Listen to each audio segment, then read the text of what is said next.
ఫ్యామిలీకే చెడ్డ పేరు తెచ్చావు. ఎక్కువగా మాట్లాడితే మొహం పగిలిపోద్ది. ఇది పగలగొట్టి చూద్దాం.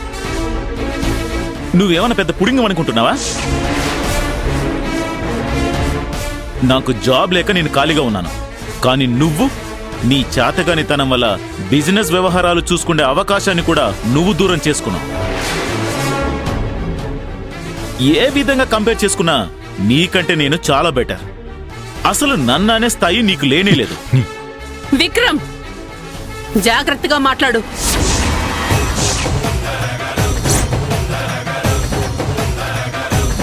నువ్వు ఏ స్థాయిని చూసుకొని ఆది స్థాయి గురించి మాట్లాడుతున్నావు?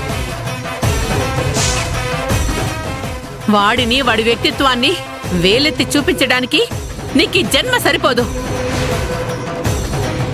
సీతమ్మ, ఆది అనే ఎంత చులకన చేసైనా విక్రమ్ బాబు గురించి మాట్లాడొచ్చు. బావ మాత్రం ఆది అనే ఏం అనకూడదా?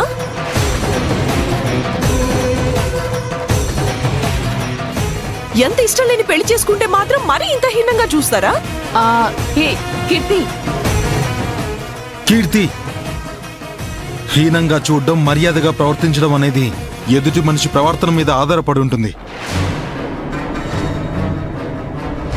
నువ్వు పెళ్లి చేసుకున్నంత మాత్రాన వీడు మంచివాడవ్వాలన్న రూలు లేదు, మేం రెస్పెక్ట్ ఇవ్వాలన్న కండిషన్ కూడా లేదు. రే, అసలు నీ ఇంట్లో నీకే మర్యాద లేదు, నువ్వేంట్రా నాకు మర్యాద ఇచ్చేది? ఏంట్రా వాగుతున్నావు?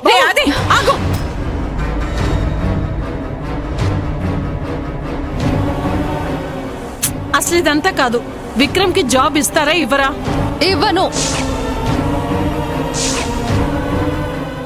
కంపెనీలో అతనికి జాబ్ ఇచ్చేదే లేదు.